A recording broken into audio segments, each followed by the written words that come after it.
Welcome back to Life and Style. This is Thursday edition of Inspirational Thursday. Now, every single Thursday, when it comes to this part of the show, we tell you how to, make money.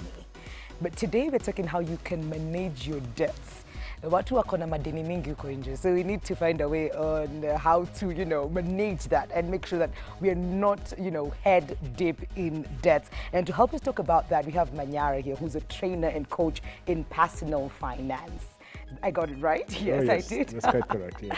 Personal finance. So what is personal finance? Well, how different is personal finance from, the other finance, like business finance? Well, the reason I like to specify personal finance is because I talk about how each individual spends their own money. It's got nothing to do with those complicated balance sheets and all that high finance. No, this is about how you spend your own money. How did you come about this? Were you at some point spending too much, or people around you? Oh, yes. In fact, if you read my book, I start with a story. Here. Yes, I start How with to a become story. a lifelong financial success. Catherine, I'm sure you are, looking at me with green eyes, but, we'll pass it over. Okay.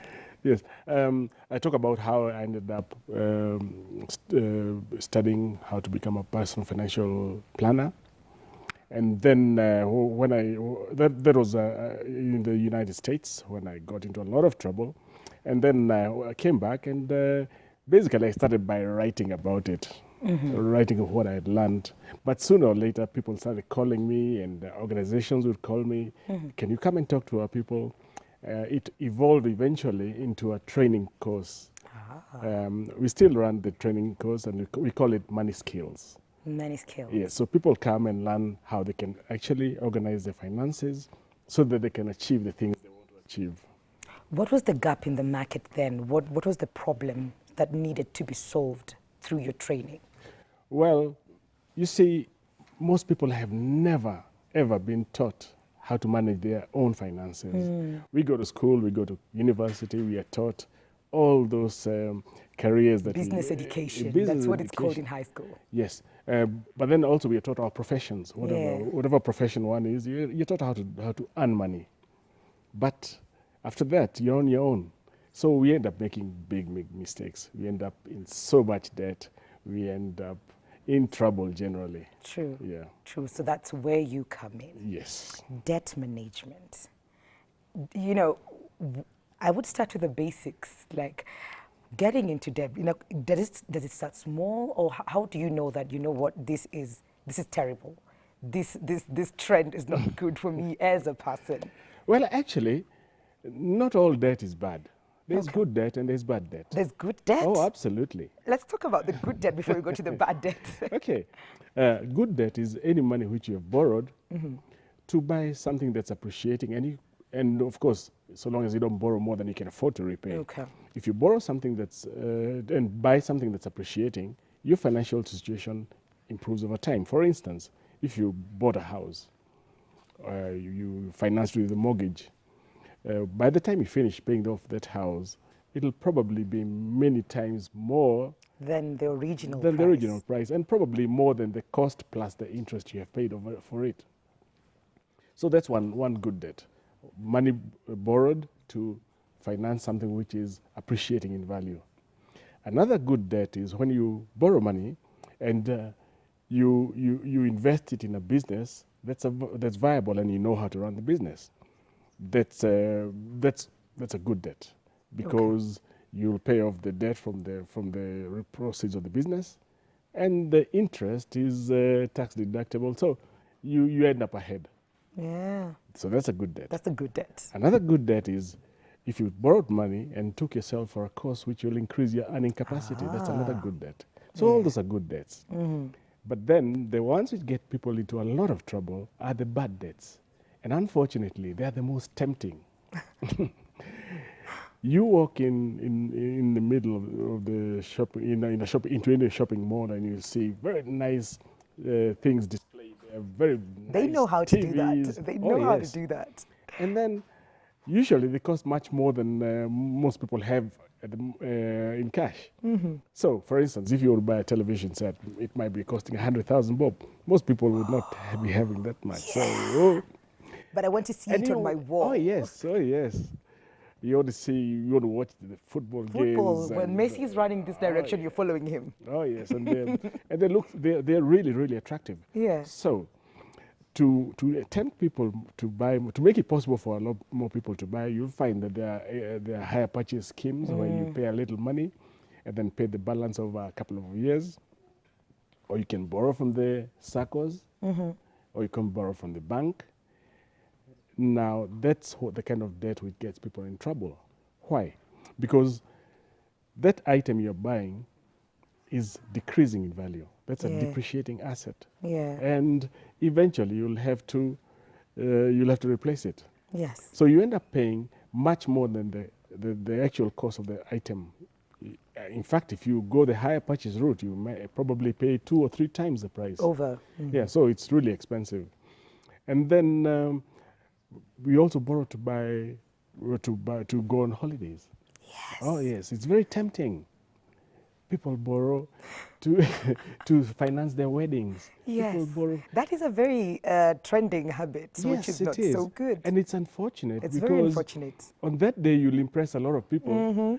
But once they've left, it's only one day. You know, a wedding is one day. One day.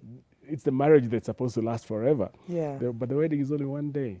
And most of those people, yes, they'll say, oh, this is a good wedding. But the food wasn't so good. I know. After you've borrowed a loan. Yes. And then they continue with their lives and you are left with the loans.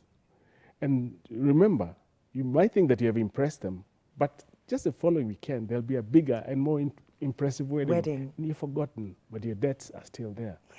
So we get ourselves in these kind of problems by borrowing because it's easy to borrow.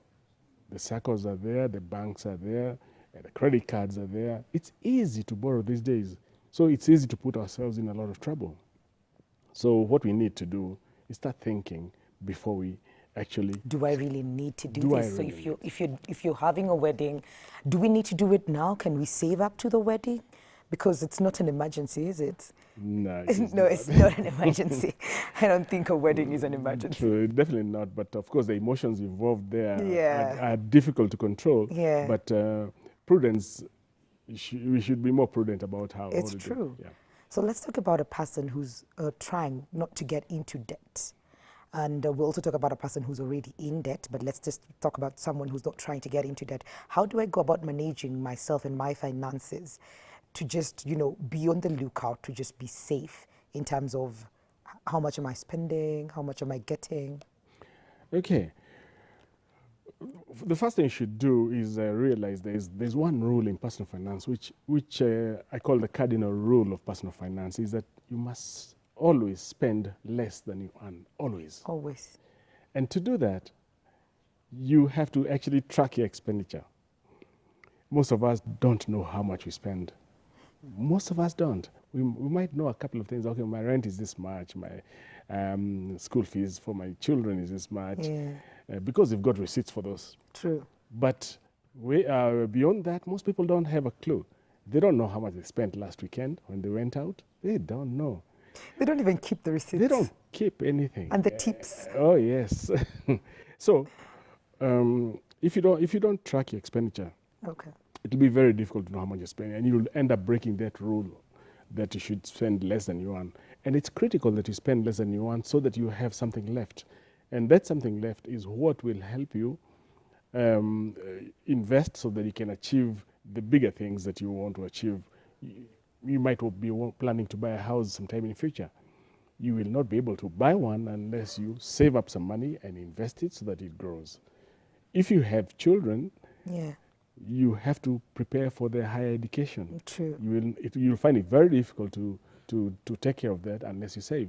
So you have to spend less than you earn, so that whatever is left now, you can use it to achieve those. And to do that, you have to track your financial track progress. Like, how much money am I using? How much money am I spending on this? Is it necessary? Yeah, and then you should avoid buying things on impulse. Guilty pleasures. you know, sometimes I keep watching. You know, I like watching people. So sometimes I go to the supermarket. I just watch families coming in, especially at the end of the month when they come for the grocery shopping. So you find families going through the supermarket. There, the husband is pushing the trolley. You know, obviously they're always giving the donkey work. So Yes. and all around the kids and the mom, they're busy picking things from the shelves, and there's not even a shopping list in sight. And you know, if you do that, you really make the supermarket happy because you spend a lot more than you need to. Yeah. Because even the way the supermarket is organized, it's a science. They're taught that it's merchandising. They're taught to arrange it to entice you to spend. Yeah. And that's why you'll find that the milk is usually right at the back. Yeah. It's not by chance. Oh, I've never thought about it like that, though. Yeah. It's so, they know that you're probably going to buy milk. Yeah. So by the time you get there, you'll have seen so many tempting things. Oh, and then you say, oh, and then I needed this. Yeah, and then I you needed grab this. it. Even the things that kids love, they put at eye level for the kids. Oh, yes. Tell me, where are the chocolates put? Here, like I don't go like this or but, like this. But where in the supermarket? At the front part of the supermarket, where actually at the cashier place. till, yeah. The till place, that's where you'll get them. Yes, when you're queuing there, You're like, I'm waiting. Exactly, and then exactly, that's what happens. And another 100 bob is gone, and that adds up. And another thing, if you go to the supermarket without that shopping list, you probably forget some of the things which took you there, which means that you'll come back for more temptations. Yeah. So having a shopping list is another important thing to enable you. Do I put a calculator right there just to see? Well, just have the shopping list, and you know. In fact, that's another thing about the shopping list. It enables you to track how much you're spending at home, and you will even begin to realize when the prices increase. Yeah, that is something else that most of the times I do not even notice because I'll just pick. I know I use this particular milk, and I'll just pick it. Yeah. I will not know if it's gone up. They sneak up on you. Yeah, they sneak up on me. So I went shopping with a friend of mine, and she knows, imepanda na 2 bob. I'm like, how do you even know that? But she keeps a record. That's the one thing that you say that I have noticed with her. Yes. If you keep records, you'll be able to know these things, and you'll be in a much better position to avoid getting into a situation where you get into debt. You see, one of the other things we need to do is put some money aside for emergencies. And it's one of those goals, you know, which I was saying that you save some money for your goals. Yeah. So one of the goals should be money for emergencies. If you don't have some money put aside and something unexpected happens, and it will happen sooner or later because you're not in control of everything. No matter how well organized you are, unexpected things will happen. Now, if something unexpected happens and you need money to sort it out and you don't have money, what will happen? Eventually, you'll end up borrowing. Yeah. Because you find yourself in such a situation that you've got this issue which must be taken care of and you don't have the money. So you'll first ask from your friends, oh, please, can you lend me? Maybe your friends are always also broke. Yes. And you should avoid broke friends. I should avoid. That's one of the things that I should do, just to control my debt. Avoid broke friends. I did not say that, but Mr. Manyara did. Well, it's kind of tongue-in-cheek, but there's a serious aspect to it also, because you see, brokenness is a contagious disease. I'm taking notes. The reason I say that is because, you see, if people tend to be broke because they've not managed their money properly. Yeah. And if you move around with people who are always broke, that means they don't manage their money properly. So each time they're always talking, oh, I'm broke, I'm so broke. Then eventually you end up seeing as if it's a normal thing. To be broke. To be broke. Yeah. You'll accept it as a norm. And it's not. And by the way, this has got nothing to do with your income. You might be having a very high salary. Yeah. But by the 5th of the month, you're broke. There are other people who have very small pay, but they never ever run broke. So it's about how you manage it. So if you don't have an emergency fund, you will end up borrowing. And then now what happens is the financial industry has also got ways of encouraging people to get deeper and deeper into debt. For instance, you might buy a car, take a car loan. You pay it off as you go, maybe 2-3 years. On the third year, you get a call from the bank. Oh, hi, this is the financial advisor from the bank, and you've been running a loan very well. We are so excited about. In fact, we have just we are thinking that maybe it's time for you to top up, and your car must be getting old now. Then you start thinking about it. God, yes. It's very tempting. Yes. So they tell you, okay, you can take a bigger loan. We'll even give you a few more months, maybe 72 months to pay it off. So for you, if you're not aware about the right things to do, to how to manage your debts, it might look like a very good idea. I can actually drive a newer car, Bigger car. My friends, they'll be really impressed. There you go. There you go. So you find that you have got a bigger car, yes, but a bigger loan To pay. And then some people also go and shop with their credit cards, but when it comes end of the month, they don't pay it off. Yes.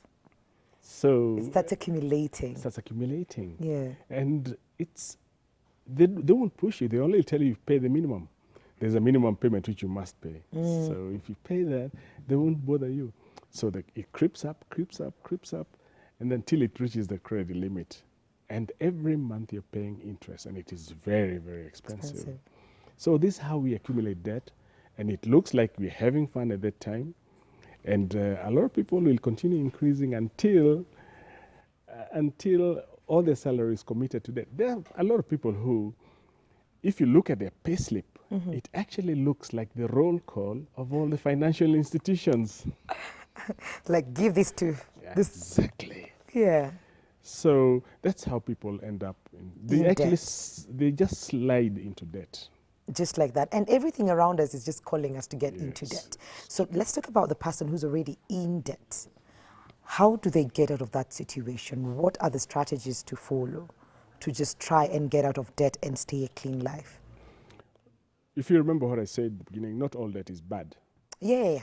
So if you're trying to get out of the Bad debt, yes. Okay. The first thing is to realize that you're in trouble. And you realize when you're in trouble, when you start getting calls, or your loan was not paid this month, we want the money. Then you hear people calling you, we need you to top up. You have missed 3 months installments, and now we're sending the auctioneers. You get those, and it's really, really stressful. In fact, a person who's over-indebted lives a horrible life. Yeah. Every phone call which rings, every knock at the door is a reason for his stress levels to go up. And that's not a way to live. No. So now, if you have decided now I'm going to get rid of my debts, the first thing you need to do is stop borrowing. Because if you find yourself in a hole, what's the first thing you should do? Stop digging. Yeah. Yeah. So stop borrowing. That's the first thing. And then there are several ways in which you can work on the debts. The first one, which is what most people find attractive because it sounds easier, is to consolidate all the debts into one, and then pay off. Instead of getting calls from many creditors, you take one loan, pay them all off, and now pay this loan. Oh, pay this one loan. One loan. Now that way, you reduce a lot of your stress. Yes. However, in many cases, because you end up taking a much longer period, the total interest you pay is significantly more than if you had just paid these other smaller loans at the right time. Okay. But it is one way to do it. The other way to do it is to focus. First of all, tighten your belt. Real hard this time. Real hard this time. So that you make sure that you're paying all the loans as they're due, but then any extra money which you can get, you pay towards the debt which has got the highest interest rate. Okay. So if you've got 3 or 4 debts, but one has got much higher than the other, you put a Start lot with more that. money towards that, Yeah. so that it melts away. So once you finish that one, then that money which you have, which is now free, you don't spend it. You don't start spending it. You apply it to the next one with the next highest interest rate, Okay. and so on and so on.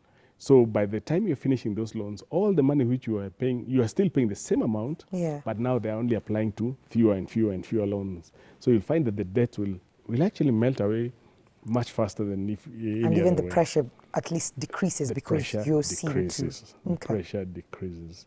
So that's how you can approach it. I think that's a good way to get out of debt, and I hope people are taking notes because it's very important to learn how not to get into that place in the first place, Yes.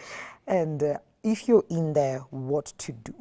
So this conversation is also coming to an end, so we'll get to personal details about what you can do for them as Manyara. What can you do for a personal, an individual, Yes. in terms of managing their debts and their finances? Well, a person's financial state of health usually depends on the decisions they've made and over time, the decisions Yes. they've made over time. Now, the quality of those decisions usually depends on how much they know about financial management. Okay. And that's what's usually lacking, because we are never taught these things in school. Yeah. We are just taught that you're supposed to earn money. Okay. So the first thing I always try to tell people is find ways of increasing your financial knowledge. And that is why I've written that book. And that is the easiest way for anybody to begin that journey. You can go and buy a book on personal finance, not necessarily this one. Buy a book on personal finance and learn the principles. The principles are basically very simple. Anybody can understand, and it's nothing about technical aspects of finance. No, they're very simple. And so that's the first step. Yeah. If you are eager to make it work even better, we also have the training classes, which I said, Yes. like money skills classes. So one would come and we have a half-day class.